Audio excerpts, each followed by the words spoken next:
एक बार की बात है, बादशाह अकबर के शहर में एक बड़ा चालाक और धोखेबाज व्यक्ति रहता था।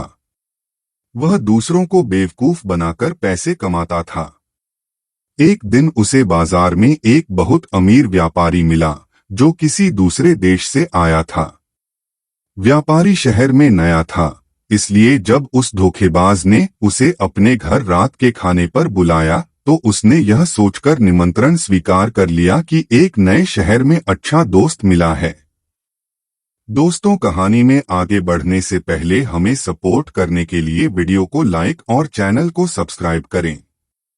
दोस्तों, रात को व्यापारी और धोखेबाज दोनों ने साथ बैठकर शानदार भोजन किया और देर रात तक बातें करते रहे। फिर दोनों सोने के लिए अपने अपने कमरे में चले गए। अगली सुबह धोखेबाज ने व्यापारी से कहा, मैंने तुम्हें कल रात खाना खिलाया, अब बताओ एक अच्छे मेजबान की भूमिका निभाने का क्या इनाम दोगे? व्यापारी हैरान हो गया। उसने कहा, मुझे समझ में नहीं आ रहा कि आप क्या बात कर रहे हैं। धोखेबाज ने तुरंत कहा, तुमने मेरा हीरा चुरा लिया है। मैं वह हीरा वापस चाहता हूं। व्यापारी ने आश्चर्य से कहा, मैंने कोई हीरा नहीं देखा और ना ही चुराया है। आप झूठ बोल रहे हैं। अब दोनों के बीच झगड़ा बढ़ गया और आखिरकार वे मामले को सुलझाने के लिए बादशाह अकबर की अदालत में पहुंचे। अकबर ने पूरा मामला सुनकर बीरबल को बुलाया और कहा, बीरबल, तुम ही इसका फैसला करो।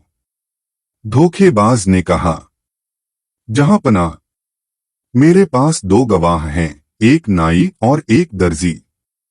उन्होंने अपनी आंखों से देखा है कि व्यापारी ने मेरा हीरा चुराया। बीरबल ने कहा, ठीक है, दोनों गवाहों को बुलाओ। मैं उनसे कुछ सवाल पूछना चाहता हूं। फिर बीरबल ने नाई और दर्जी को अलग अलग कमरों में बैठाया और उन्हें मिट्टी दी। उसने कहा, इस मिट्टी से उस हीरे की आकृति बनाओ जो तुमने चोरी होते देखा था। नाई ने कभी हीरा देखा नहीं था, लेकिन उसे किसी ने कहा था कि नाई का हीरा उसकी उस तरह होता है, इसलिए उसने मिट्टी को उस तरह की तरह बना दिया। उधर दर्जी ने भी कभी असली हीरा नहीं देखा था। उसके अनुसार दर्जी का हीरा उसकी सुई होती है, इसलिए उसने मिट्टी से सुई जैसा आकार बना दिया। जब बीरबल ने दोनों की बनाई आकृतियां देखीं, तो वह मुस्कराया और अकबर से बोला, जहांपना, इन दोनों गवाहों ने कभी असली हीरा देखा ही नहीं है। फिर यह कैसे कह सकते हैं कि उन्होंने व्यापारी को हीरा चुराते देखा? साफ है कि ये झूठे गवाह हैं और इन्हें धोखेबाज ने रिश्वत देकर बुलवाया है। यह सुनकर अकबर बहुत नाराज हुए। उन्होंने व्यापारी को निर्दोष घोषित कर दिया और उसे आदर के साथ विदा किया। धोखेबाज को तुरंत जेल भिजवा दिया गया ताकि वह फिर किसी मासूम को धोखा न दे सके।